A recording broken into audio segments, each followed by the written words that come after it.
Our next speaker, talking about introverts and extroverts, Kianosh, Pourian. Thank you.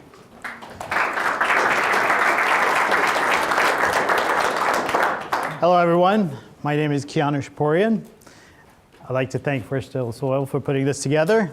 And I'm going to talk today about introverts and extroverts.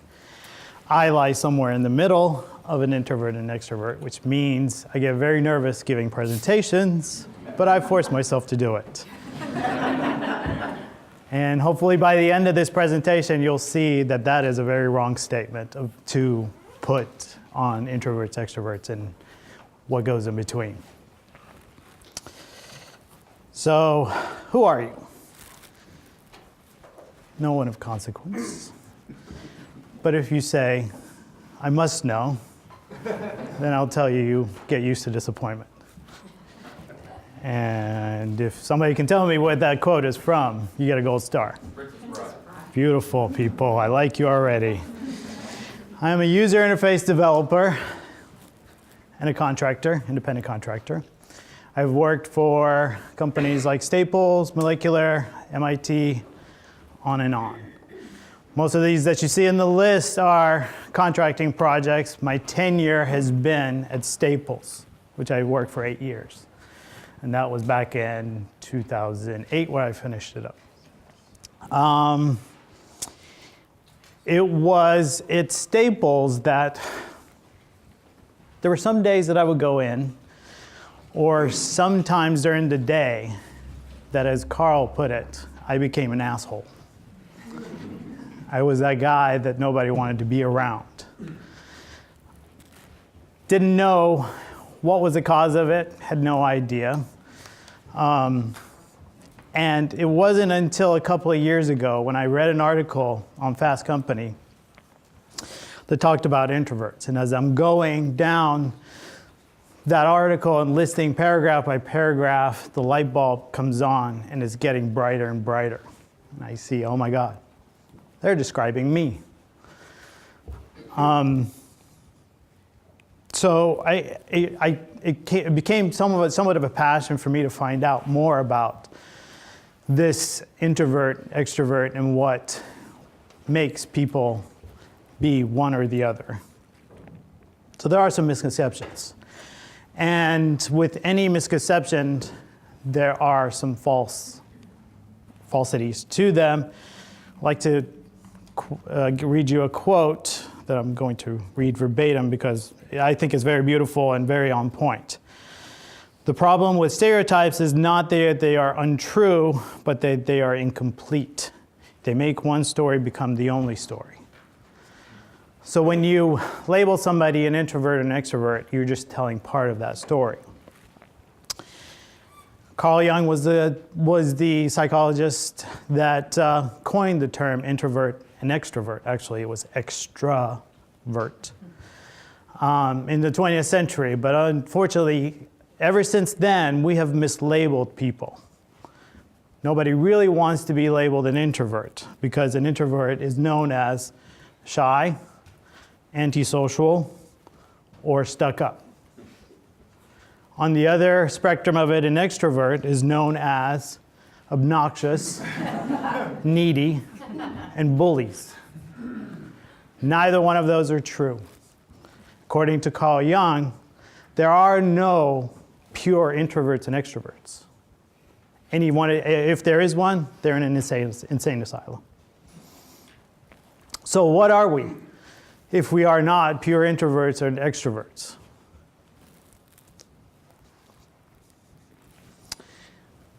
Most of the things that you see out on the internet concentrates more about introverts because everybody really wants to become an extrovert. Who doesn't want to be that likable guy that is the star of the show in the party and everybody's laughing at and telling all the jokes. This was a good chart that was made by both an extrovert and introvert. And you'll see there's a pattern, as we talk about introverts and extroverts, there's a pattern going on. And that pattern is that introverts are not shy. They can be equally social people. As opposed to also to extroverts, they are not always the life of the party. They can be introspective people also.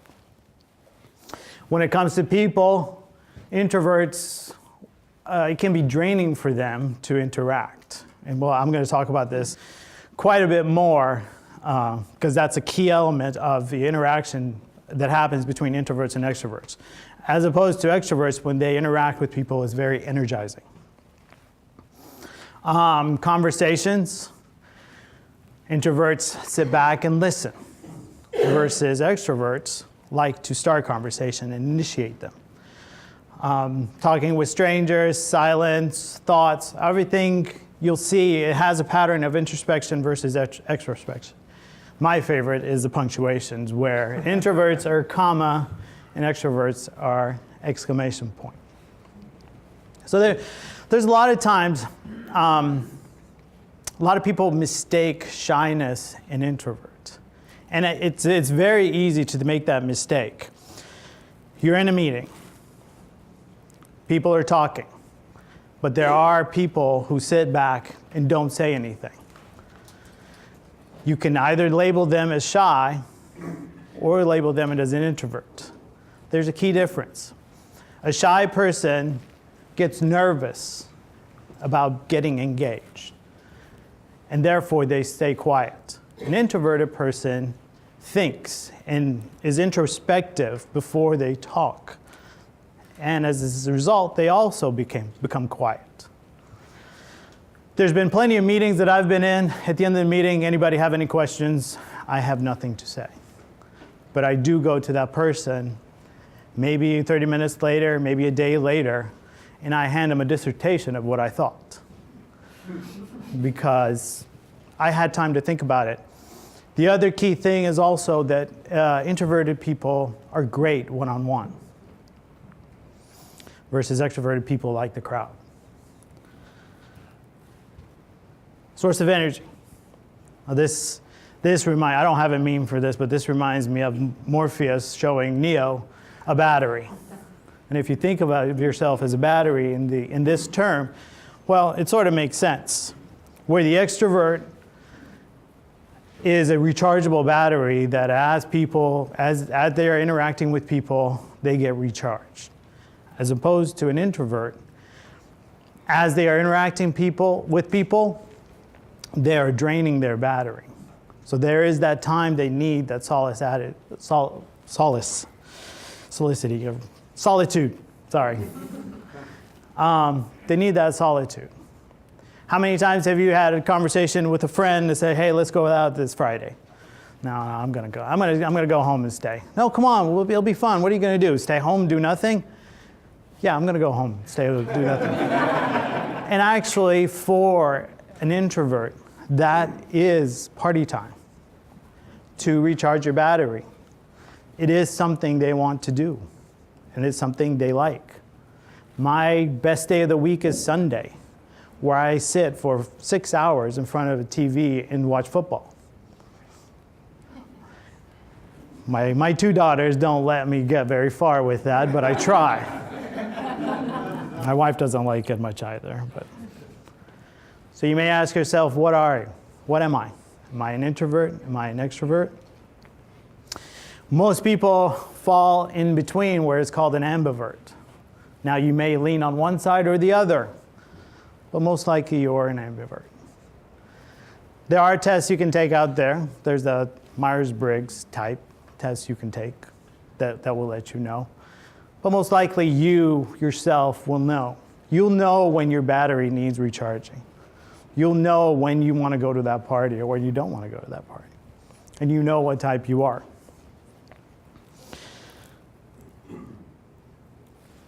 This is part of my family. The one you see on the right is my wife, the little girl, Magdalene, my daughter. And the other two are my in-laws, Mary and David. David is a very tall man. I look up to him figuratively and literally every day. Mary, on the other hand, is 5'4". I love her very much, and I do not look down to her at all. Where is that? That is in Bangor, Maine. That's a Lucerne Lake. It's the mountain we hiked up on is Bald Eagle Mountain. I have another daughter, a 3-year-old, which I didn't even think twice not bringing her hiking up a mountain. So the story about my in-laws is that my mother-in-law is extreme, I shouldn't say extreme, but she's an extrovert, versus my father-in-law is an introvert. Him and I get along very, very well because we sit, when I go to his house, we sit in a corner, he's doing his puzzles, I'm tweeting, I'm doing something, and we get along famously. Occasionally we get up to refresh our bourbon, but then we're fine. On the other hand, my mother-in-law does not like lulls in conversation, which is fine. We talk, she asks me all sorts of questions. What are you working on? I work in technology. I don't know how much I can tell her that she will understand, but I tell her. The reason I brought this up is because what we don't want to do is change an introvert into an extrovert or vice versa. That shouldn't be our goal at all.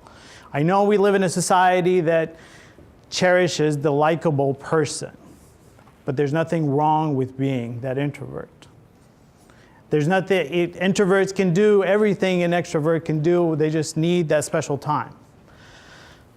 My father-in-law being an introvert, one of the brilliant things that my mother-in-law did not try to change him, but occasionally pushed him in the right direction to socialize with people as time needed. As a result of that, he moved from a simple engineer to a vice president of a company. You need a level of socialization in order to do that. But she did not try to change him. She did not force him into doing things he did not want to do. His Saturdays, he does wake up and he has to have his egg and sausage, and on Sundays, he has to have his oatmeal in the morning. She did not try to change that. So that's one of the things that I think is key.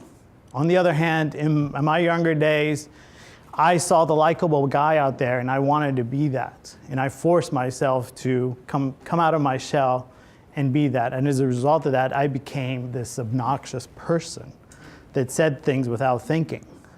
And I came out of my element. I was no longer an introvert that took time to say things. I just said things, tried to be funny at a party, and that did not work. It took me a while to realize that that's not what you do. So how do you care for an introvert?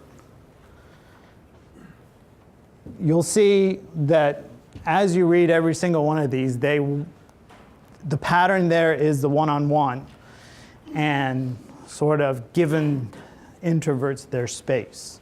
Respect their privacy, give them 15-minute warnings, reprimand them privately, give them time when they need time. So I work at this project right now that we have these cubicles that are very low so you can see the person across from you sitting. And I have this cube mate, whatever you want to call it, that it loves to talk. I try sending signals out there by putting my headphones on, but even then she still tries to talk to me, even though my headphones are on. So one of the things that I went to establish was office hours. I sent out an email saying that because I need time to do development work, I'm going to set some office hours, which is from 1 to 3 every day.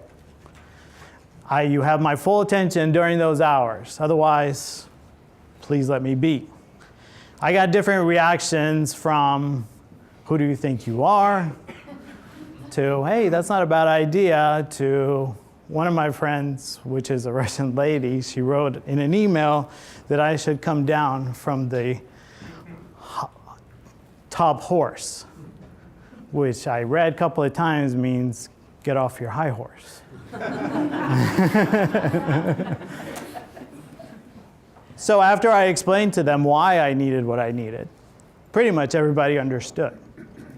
We do need that solace time to sort of gather our energy and not go to every single meeting, every single interaction.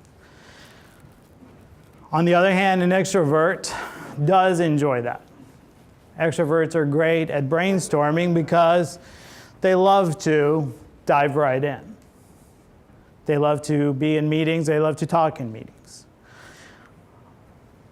So these are the simple characteristics between an introvert and extrovert. Now, how do you interact? How do you put these people in the same room? I'm pretty sure you guys, all of you guys know somebody who's an introvert or an extrovert, or you know what you are.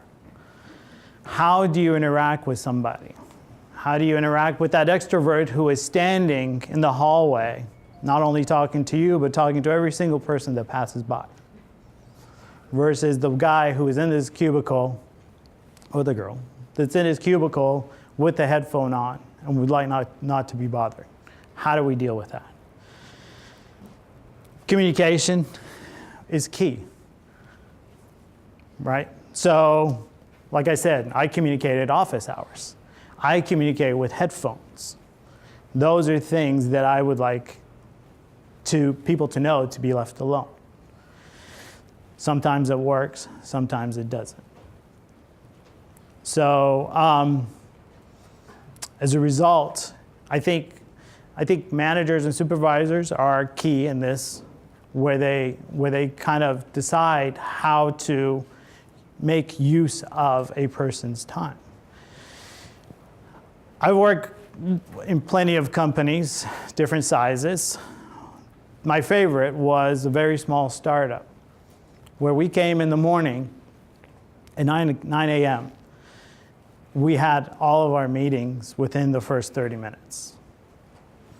We had our scrum, we had our chats, we were done. The rest of the day was mine. As opposed to when I worked at Staples, I was invited to every single meeting. And I went to every single meeting wondering, what am I doing here? So by the end of the day, I was the asshole.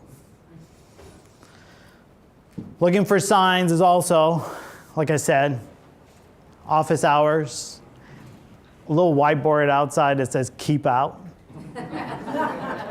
There's nothing wrong with that. Things like that. Now, here's learning to adapt to others is also key. Once you see the signs of what an extrovert and an introvert is, you can once you understand that, then you can say, oh yeah, okay. He doesn't want to go to our social gathering today. I'm cool with that. Or he doesn't want to be bothered right now. It's all fine. So once we understand those and once we learn to adapt to each other, then the flow happens. On the other hand, also, me as an introvert will also have to adapt a little bit.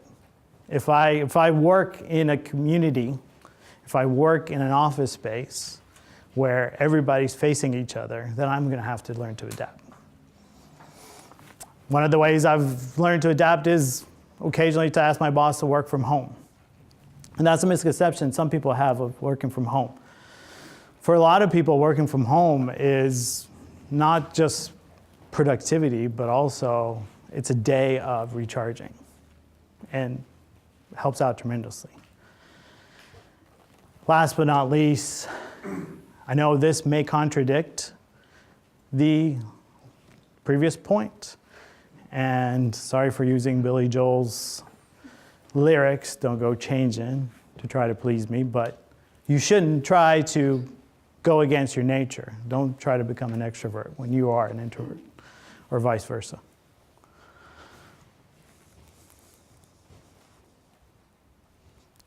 Well, that's quicker than I thought, but thanks.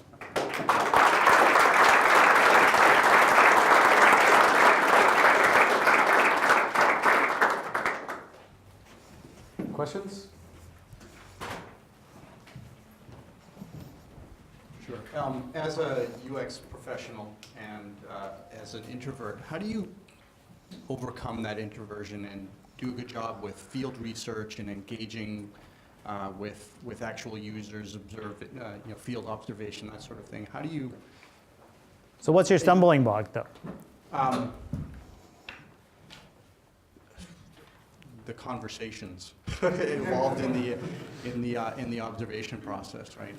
Is it a certain time you don't want to do the conversations, or is it just in general you're not fond of conversations? I think once it gets rolling, it's okay. It's sort of the difficulty I've had is really kind of going in with that framework that says, okay, here's how I overcome myself to get this going and successful. So I'm just wondering if you have any suggestions, techniques, things that you've seen work well for introverts doing that. Right.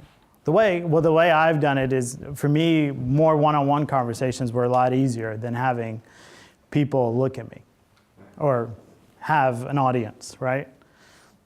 In high school, I hated asking girls out because they were never alone. They were always with somebody else. So, I never got the one-on-one. I had 6 other eyes watching me while I'm asking a girl out. So it was not the only reason I didn't go. So the one-on-one part, and what you kind of figure out what's easier for you, right?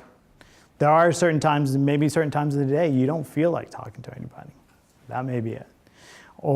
But once you start figuring out your daily routine and what's easier for you during that day, you can kind of grasp that.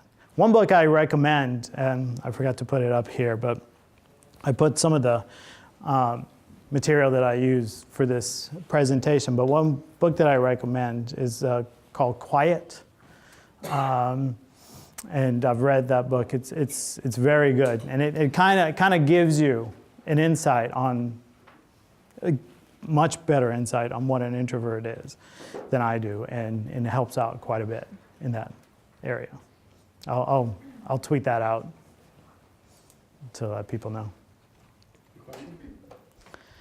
Yeah, I'm struck by the sequence of the last speaker and what you're talking about here.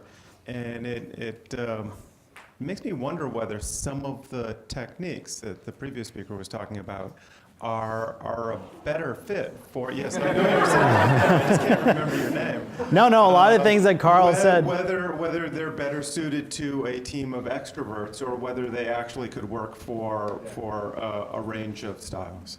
And in fairness, I was thinking the same thing. Right. Well, I don't know if you can ever have a team of extroverts, or you would want to ever have a team of extroverts, right? Carl, when you think about your team or the team that you've sort of let run your company, I think it's just amazing you've done it, by the way. Under those circumstances, would you ever catch me doing that? But were they mostly at one end of the spectrum or the other? Yeah, I'll say they're mixed. One of the problems was I'm obviously an extrovert, right? And I kept I kept trying to change things when they were okay. And that was part of the reason why I had to go. I mean, really, the company is better because I'm not there, because of my nature, right? I was pulling people into those conversations publicly that didn't want to have them. Right.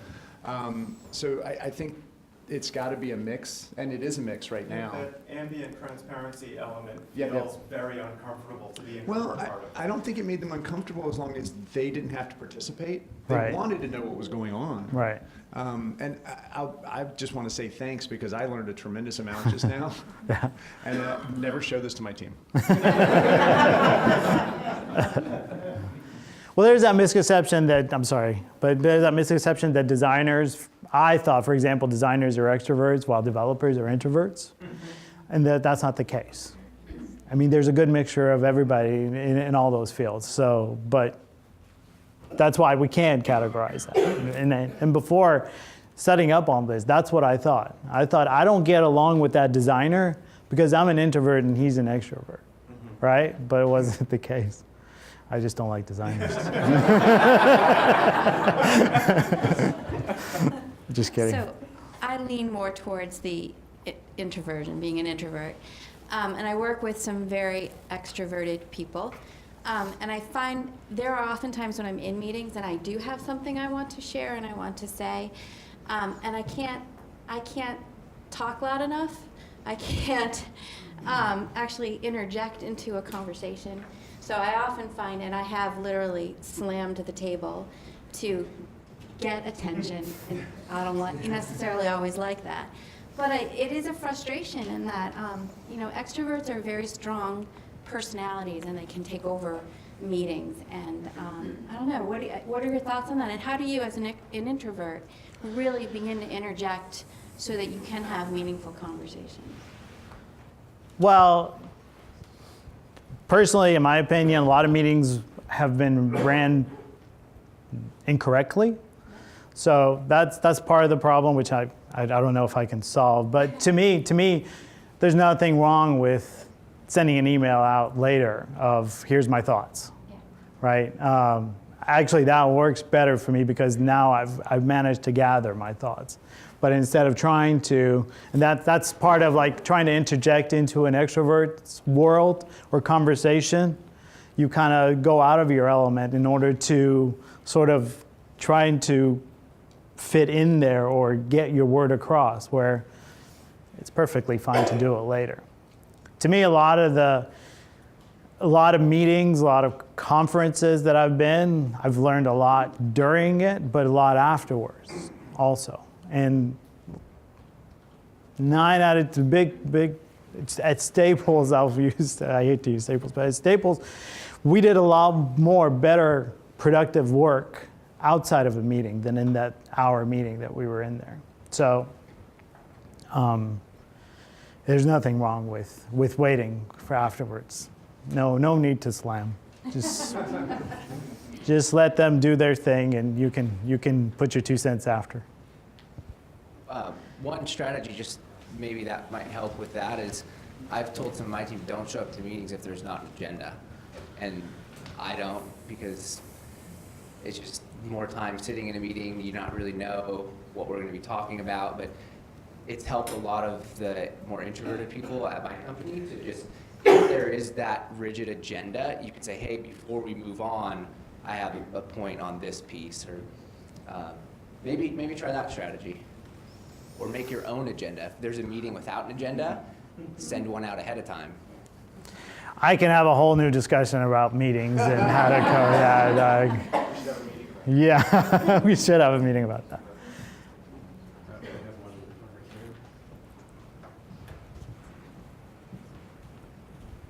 I'd like to follow up on these last 2 comments and questions from the viewpoint of someone who's running a meeting. I do a lot of facilitation of workshops.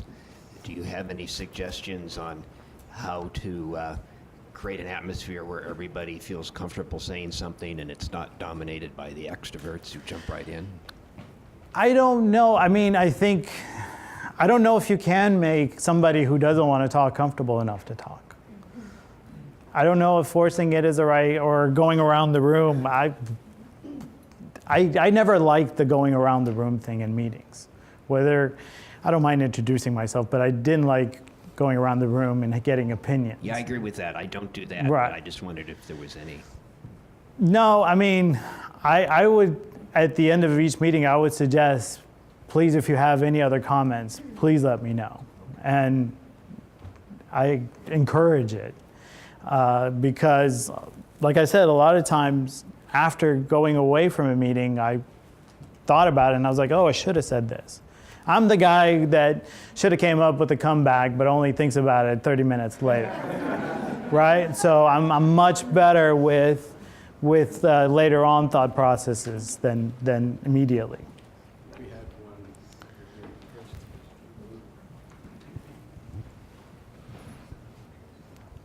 Hi, I was just wondering, you mentioned tweeting, and it made me think, from an introvert perspective, is a social interaction way, like to get out there and it's behind sort of these social media and email, and you mentioned message threads, and I'm just wondering if that could be like an effective way to, I don't know, the message thread thing stuck with me, and I'm wondering, is that an effective way for an introvert to communicate their thoughts?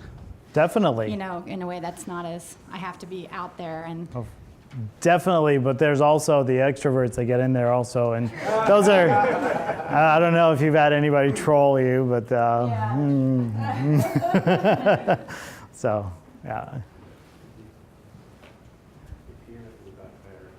I just have a couple of observations on helping introverts out. Okay. One of them is in brainstorms, which is usually one of the places that introverts feel very under pressure.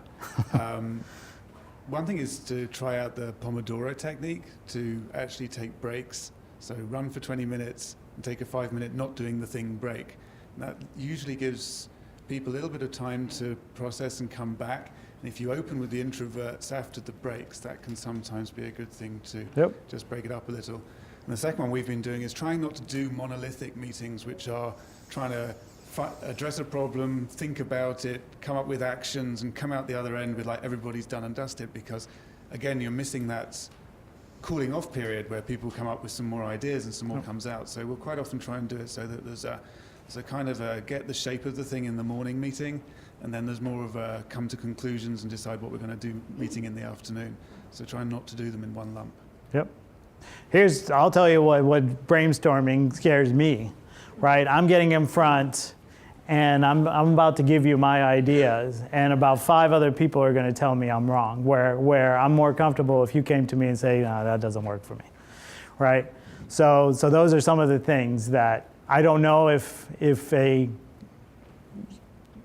can have brainstorming outside of everybody else, if that brainstorming works, but to me, it's more comfortable one-on-one criticism versus you're criticizing me and 50 other people are watching, you criticize me. That's what's not comfortable. So that's why it's hard for a lot of introverts to get up and say, here's my idea. And everybody goes, you know.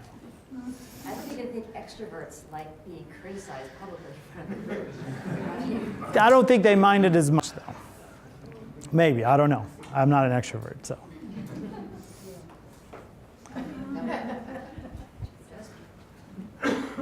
I agree, nobody really likes being criticized, but I think they're more comfortable with it.